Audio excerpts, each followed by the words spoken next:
Welcome to Open Class. Hope you're doing really well. I have four messages today for Open Class, and thanks everyone that has submitted questions. Of course, we'll jump right into them. Actually, I have one announcement before we go into the questions, but before that, as always, nothing here is medical advice, just general thoughts and general ideas. And yeah, the announcement was just this. This is actually just for anyone that has thought of becoming a sleep coach, which is a wonderful thing to be, by the way. But if you've been interested in that, we've up until now had basically like an open enrollment that you can enroll at any point or apply at any point. But we're shifting that. I think it will be better actually to have like batches, because it will be sort of more structured, and also it will be nice to be part of a group and kind of share the journey of like the program.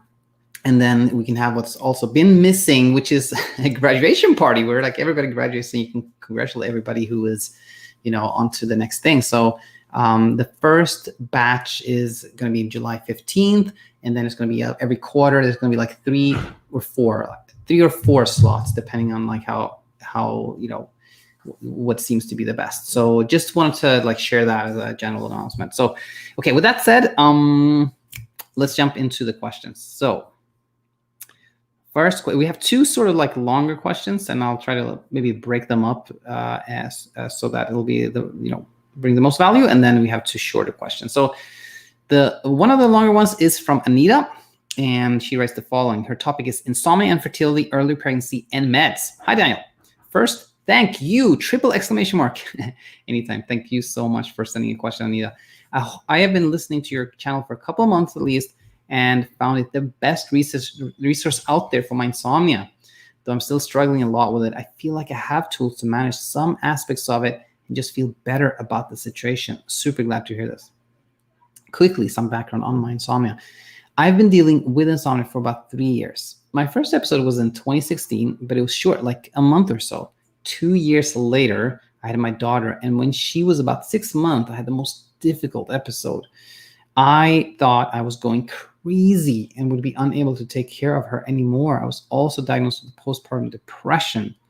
Since then, I've tried so many things, from therapy to psychiatrists to meds, THC, CBD products, but nothing seemed to be a permanent fix. Listening to your channel, I understand why. I currently sleep from 0 to 6 hours per night. I actually don't even know anymore, as I stopped watching clocks at night, thanks to your suggestion, but the sunlight in the morning kind of gives me a sense. And I go through a lot of ups and downs, feels like mostly downs though. Also, both of the initial incidents of insomnia happened because of circumstances that were out of my control. And yes, I am a controlling person, unfortunately. All right, the question. I'm trying to get pregnant again and have read lots of stuff, mainly saying that insomnia, which causes anxiety and stress or vice versa, may affect ovulation, may also impact the fetus development in early pregnancy. Late pregnancy, I know women actually have difficulty sleeping. And moreover, some women that were on sleeping meds found pregnancy, on sleeping meds before pregnancy, say that after weighing risk benefits with their doctor, they decide to stay on sleeping meds because it would be more helpful than having so much anxiety and insomnia through pregnancy. What do you think? We shall pause there for a second. And I just want to share some things that came to mind as I was reading this. Number one, this story that Anita shares of like having had an episode of some trouble sleeping for about 2 months that wasn't too kind of intense. And then, not having any much struggle until like 2 years later, and then having a lot of it. Very, very common.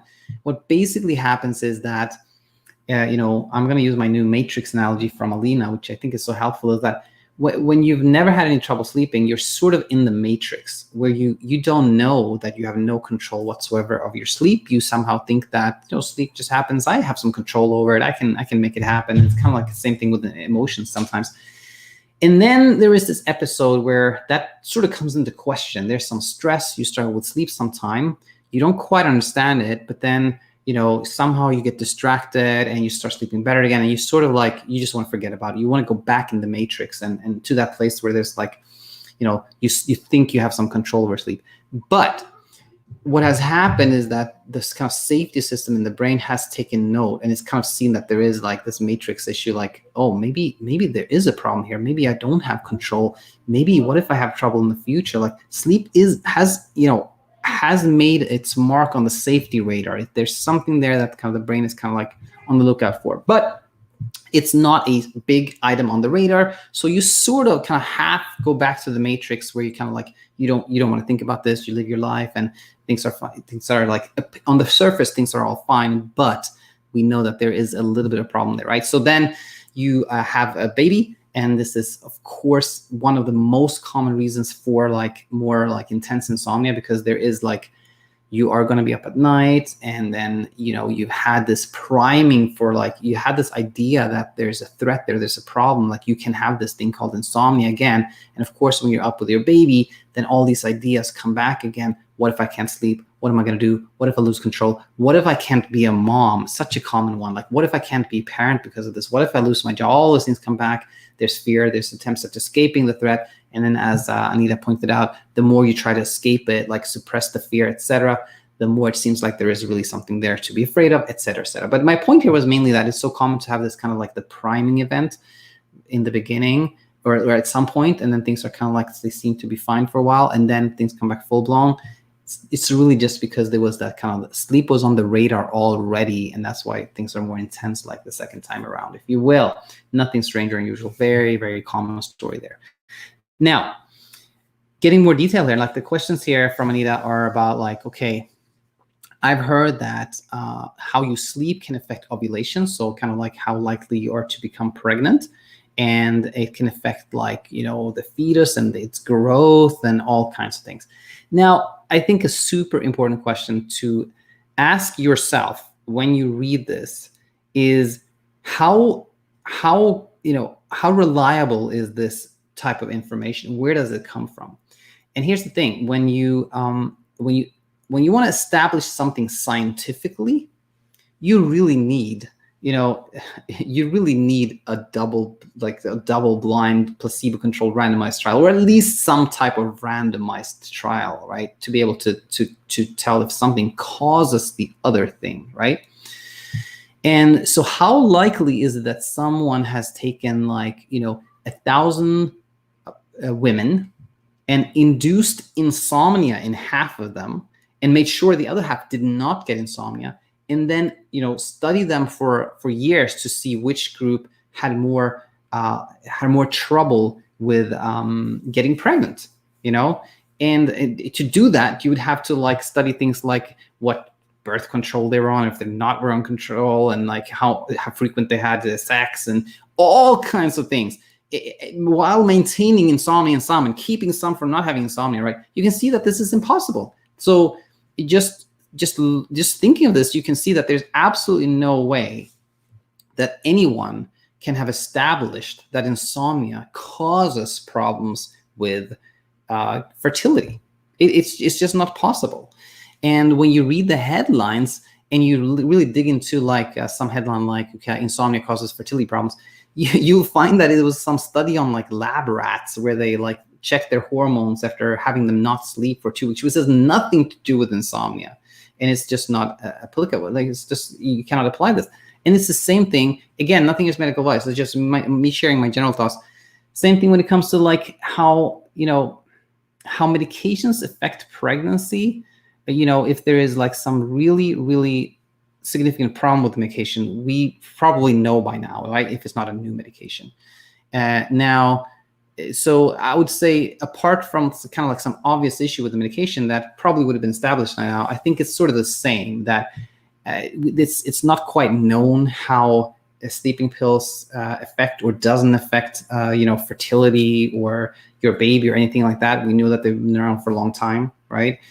Similarly, we don't know what insomnia does, if it has any impact whatsoever. So to me, all this is a global unknown, and I will just say, if there were, imagine how much, if insomnia really had an impact on, on a pregnancy, as in the health of the fetus. Like, imagine how many babies would have some type of problem, right? Because insomnia is so very common. So I think this is a global unknown. And I think, as Anita actually says here, it is a rabbit hole because there is no truth. And the pursuit of truth is so treacherous, right? Because it feels so important to know so you can make the best decision, or you can know what to do. But then the more you look for truth, the more confused you become, because there's contradicting information. There's no real like conclusion. There's just no truth to be had. So I think when this is the case, it's funny, like in the next message we're going to go over, Matt actually talks about how there is, comfort with ambiguity is what really helps. So it's sort of the same thing here, that when it's kind of like the existential questions. That's my go-to analogy, is that we have these questions typically when we're young. Like we think like, how big is the universe, and is there free will and things of that nature. And most of the time we don't get an answer, but we accept the ambiguity, if you will, and that can be really helpful. So with that said, let's jump back in and continue reading this from Anita. I know I shouldn't be getting into those rabbit holes, and see, that's where she actually used that word herself, which in itself is, that's very, very helpful, because that shows enlightenment here. But I did. I also think I know what your answer will be, but feel I just need more to hear from you. I consulted with a doctor who is an OBGYN and sleep doctor, and that's an interesting combo, and was told that sleeplessness can affect ovulation but should not affect the baby, and that I could take medication occasionally if the insomnia is severe. That's kind of how I take it now, but I'm trying not to because I find it as a sleep effort. The doctor didn't recommend the THC CBD sleep products that I have used, though. However, for some reason, that still feels better to me, more natural than the pharmaceuticals. I also feel like most doctors, even sleep doctors, don't really understand insomnia, so it's hard for me to trust their advice. Do you have any thoughts here? Definitely have some thoughts there. And, the first thing I want to say is that doctors, and that includes sleep doctors, get very, very little education when it comes to insomnia. My fellowship as a sleep doctor, that's where I started learning about insomnia. I got like some very basic like CBT things, which I later understood were actually very problematic, but at least it sparked an interest in me, and I learned much more that turned out to be helpful later on. But I just want to share that, everyone talk to your doctor, and then when it comes to health concerns, of course, that's the way. Nothing here is medical advice. That said, there's a big problem because physicians, even psychiatrists, psychologists, very, very few truly understand insomnia. It's kind of falling between chairs. And so I totally understand, the question here. And now, one of the real tricky things, in my opinion, is this one where a doctor says like, yeah, you shouldn't really take the sleeping pill. And so just take it only when you need it, which to me, honestly, is like the most tricky thing. That's the trickiest thing. It's the trickiest thing, because when you really feel like you need it, that's when your confidence is like zero. You really think there's something wrong with you. You really think you can't sleep on your own. And then you really don't. You also feel conflicted. You don't want to take this medication. And then finally you take it. And then it's kind of this forking moment where if nothing happens, if you still don't sleep, you're like so frustrated, angry, like not even this works. Oh my gosh, I'm hopeless, right? Which is not a nice place to be in. On the flip side, if you take it and then you finally sleep, then it's like, yeah, that confirms it. I didn't want to take it, but I had to take it. I got some sleep, but this just like I can't sleep on my own. This confirms that there's something wrong with me, right? So either way, it leads to a place where that's not very helpful.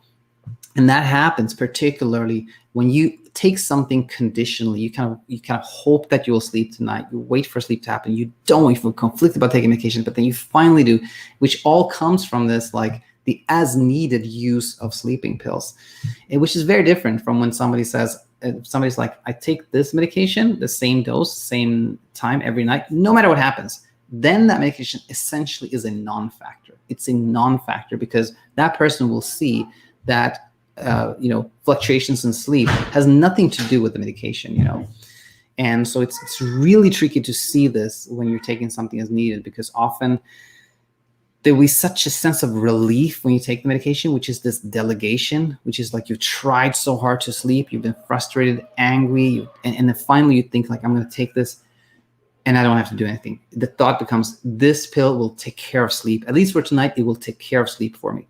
And that, the delegation, the thought, that takes you from trying to sleep, takes away the effort and allows sleep to happen. It's so confusing because you can easily think that it was the chemicals that did that rather than the delegation.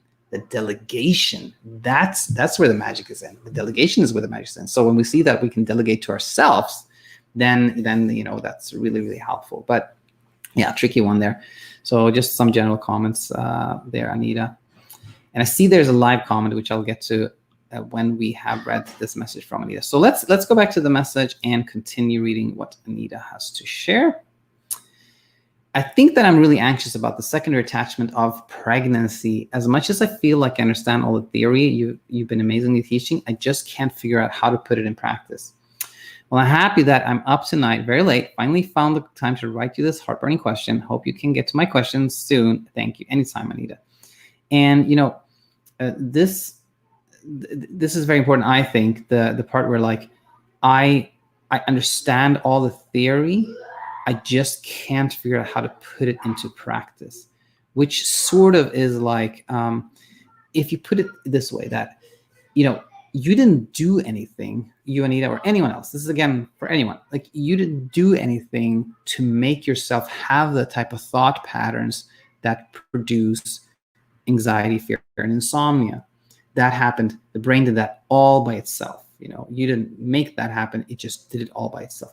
And it's the same thing when it comes to unlearning. You know, we can do the, you know, what we can do, what is proactive, is actually like listening to a video here, reading a book. We can learn things. But how does that translate into like knowledge? That's passive. That is passive. And that's important, because the more you're like, I know all these things, but I don't believe it. It doesn't give me confidence. Nothing changes. That is really because there's that struggle to kind of make yourself understand, make knowledge happen, make confidence happen, right? Which are all passive. So really all you can do is learn and then leave the brain to kind of piece the puzzle together. That's passive. And the brain will do that. Just as it created the thought patterns that produce insomnia, it also passively, all by itself, figures things out. And when you kind of just give it some space, give it some time, give it some peace, it will figure it out. So I think that's the most important part towards that, the end there. All right, so with that said, we have Jake here live. Hi, Daniel. Great news about the sleep coach program. I think you'll be very successful. Thank you. Thanks, Jake. I feel great about it. It's, yeah, I'm so happy to be teaching coaches that I know will go out in the world and like, yeah, you know, create their own businesses, their own programs, and spread the word. It's amazing. And it's nice with the ecosystem, having people to talk to and all that stuff. Super, super amazing.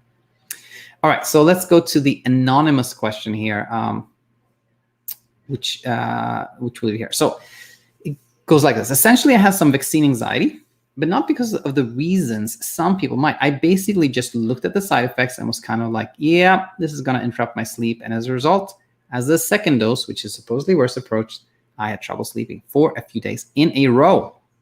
I had the shot yesterday, then fell asleep around 9, but woke around 2 a.m. vigilant for side effects. For what it's worth, I felt completely fine, except I couldn't get back to sleep after. Then, of course, I read reports about people saying the vaccines caused their insomnia. Meanwhile, my parents and the brother were completely conked out after their shot.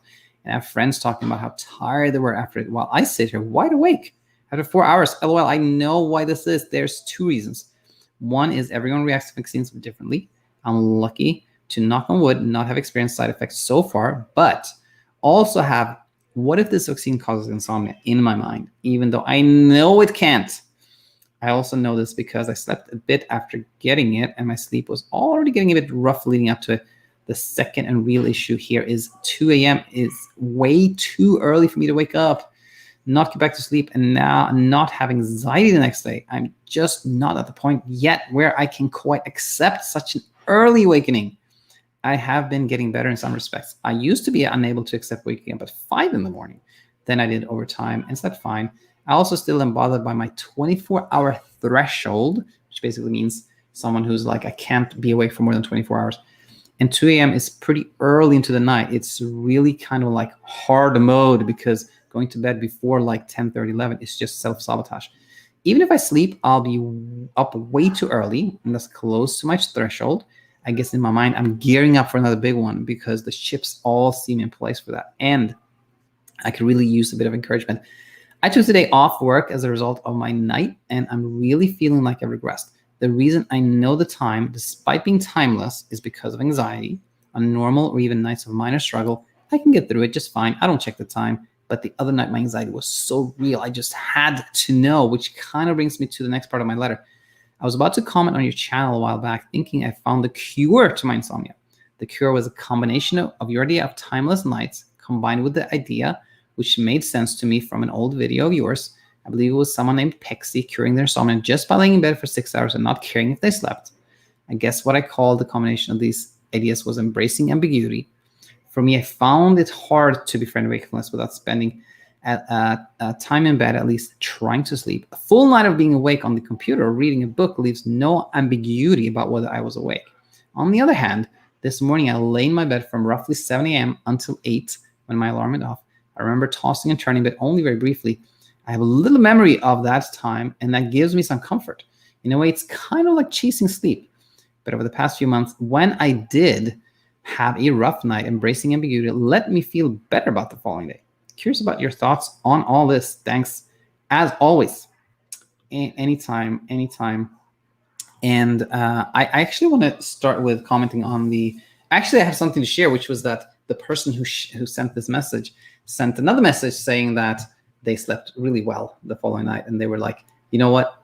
I believe in immunity now. So, there was a nice kind of relief there in conclusion to this. But I said I would still comment on what I felt was important here, which was, whenever you think you have the cure, the fix, the thing that's going to work, then there'll probably be a little more struggle. So when you have this idea like, okay, I'm going to combine the timeless night with just like what Pexi said, I'm going to just spend 6 hours in bed, just not caring if I sleep. That's going to be the magic pill. Then there's going to be some struggle, because whenever you think you have some control or you kind of fixed it or this is going to work, there's tension, because there's preoccupation. There's like, yeah, I figured it out, but what if it doesn't work next time? And then of course it doesn't quote unquote work next time because of all the anxiety. And then like, oh no, that wasn't the fix. Now I have another fix. So what Alina said when she was a guest on the channel, she's repeated this several times, is that it's really when you see that when, as I said in the recent video, when you reach that point where like, there's nothing I can do to sleep. When that feels like, yeah, that's true. There's nothing I can do to sleep or sleep better. That's sort of the end. That's the end. Now that said, the whole idea of embracing ambiguity, I think is beautifully put and is super helpful. And for Anita, for example, I think that embracing ambiguity is super, super helpful. And now some other just pointers were like, sure, vaccines can cause some sleep disruption, no question about that, but it can cause insomnia, because insomnia is like the fear of being awake and everything. And there was nothing really strange there, but there was something I want to point out there, which was, I think the person who wrote this message, of course, knows this, but for everyone else, like we can see how there was a vaccine and there was the thinking about, okay, how does this affect my sleep? Okay, of course, it's going to disrupt my sleep. And then the kind of research into like, oh, have other people gotten insomnia from this? How have other people responded sleep-wise? And that kind of is like, so there's often an urge to do that, to figure it out, to get some sense of relief, to get some sense of control and look at, but it is one of those rabbit holes. When you start researching, you typically just get more anxious, more hyper-aroused, more worried about it. So again, that's actually a perfect example for embracing ambiguity. We're like, I want to find out how other people have reacted to this vaccine sleep-wise, and then go like, aha, this is kind of like the rabbit hole. I'm going to embrace the ambiguity of not knowing. That can be really helpful. And what else was there here? Oh yeah, taking a day off. It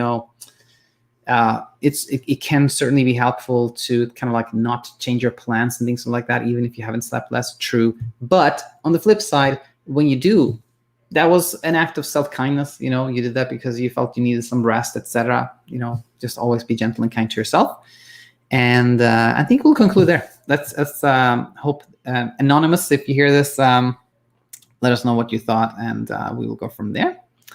Okay, now we have two a little bit shorter questions here. Eliza, or Eliza, I think I should say, says, "Hi Daniel. Since young, I have an obsession with sleep, which led to insomnia during adulthood. Every time an episode of insomnia hits, I would be scared to go to bed, fearing another sleepless night. I try to accept it. However, the next day, I'll be very tired. My eyes are dry and painful. Is it okay to just stay in bed with my eyes shut to rest if I can't sleep? Can I still take melatonin? Sometimes it works, sometimes it doesn't. Not sure why. Will I be able to end this? It's painful to experience it." I will say thanks so much, Eliza, for being here, for sharing this, and no question, it's painful. It's very painful.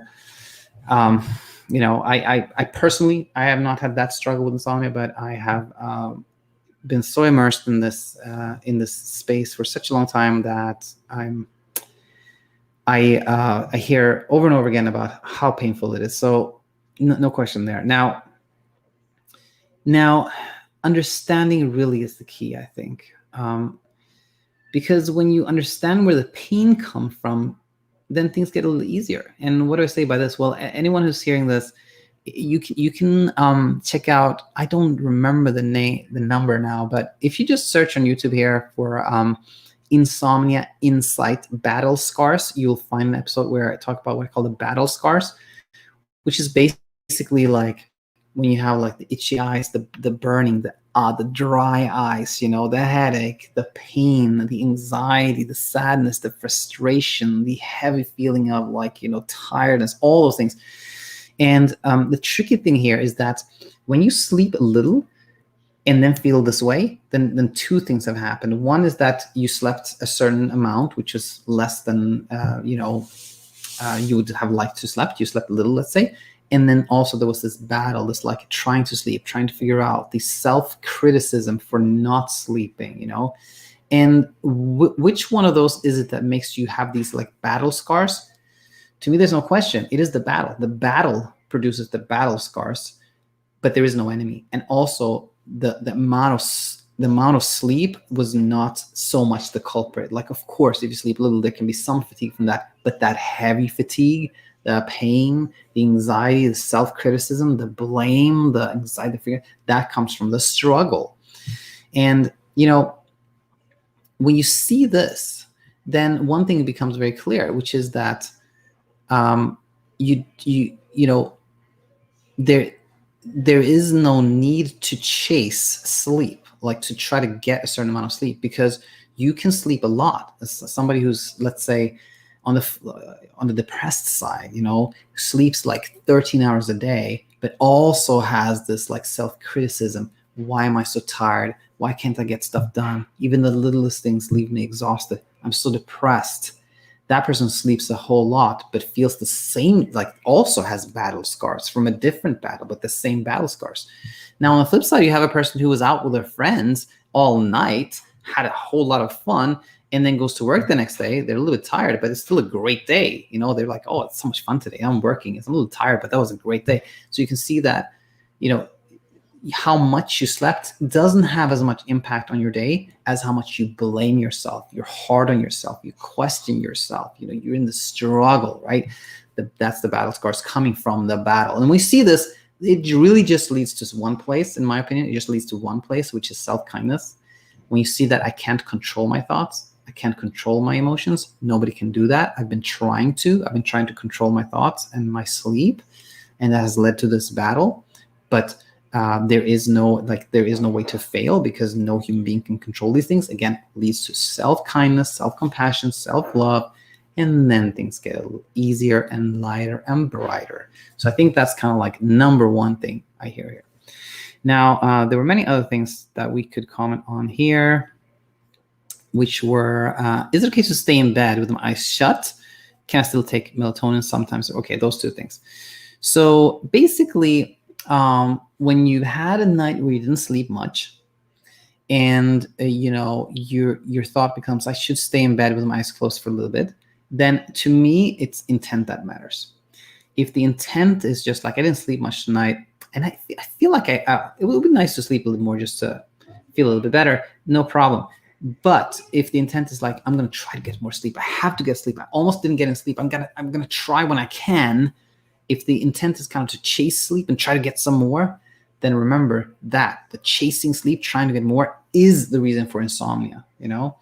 And so when you kind of identify that, oh my gosh, I'm trying to like chase sleep and trying to get some more, then it's best to get up, right? But if there's not no attachment there, it's just like, oh, I think I would like to sleep a little bit more, and then you sleep some more, that's no problem.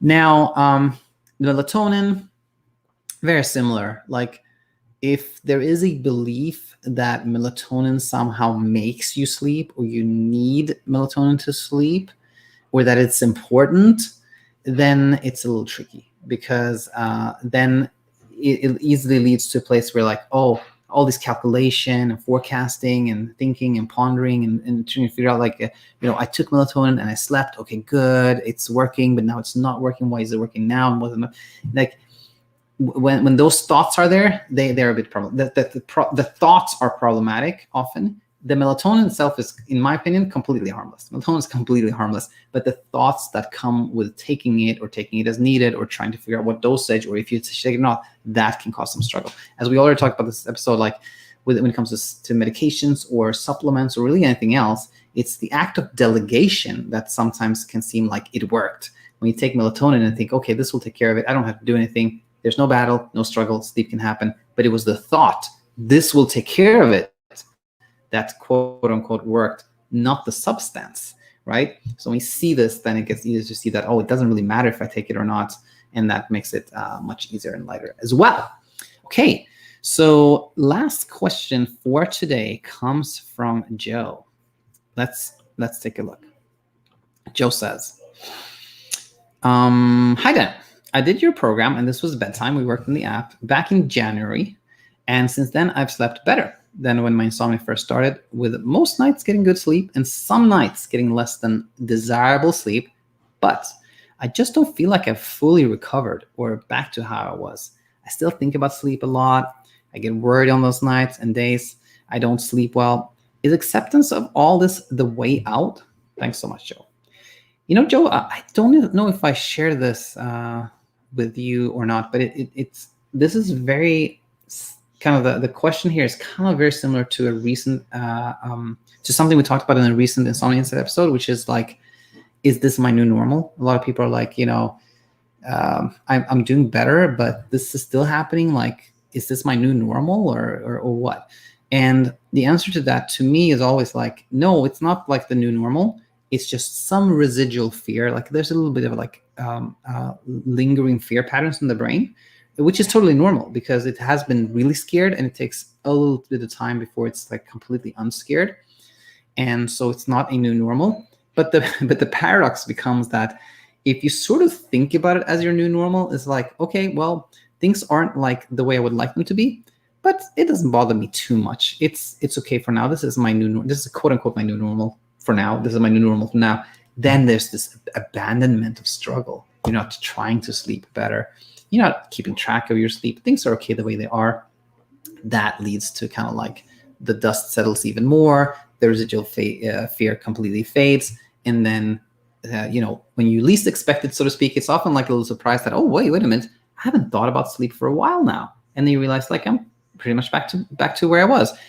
One thing that will add to this is that the struggle with insomnia is sort of like a trauma. It's sort of like a traumatic event. So someone who sometimes you have this like, why can't I forget about it completely? That's not realistic, and that's not supposed to happen. Our brain is supposed to remember things and learn from them, etc. So I think someone like yourself, you'll always remember it, and there will still maybe years from now there will be somebody says like, oh, I'm starting to have a little trouble sleeping. You may still years from now feel a little bit of anxiety because it reminds you of that trauma. Completely normal, that's completely normal. But that said, you can sleep really well and have no struggle or not be bothered by anything, of course, even if the memory is still there.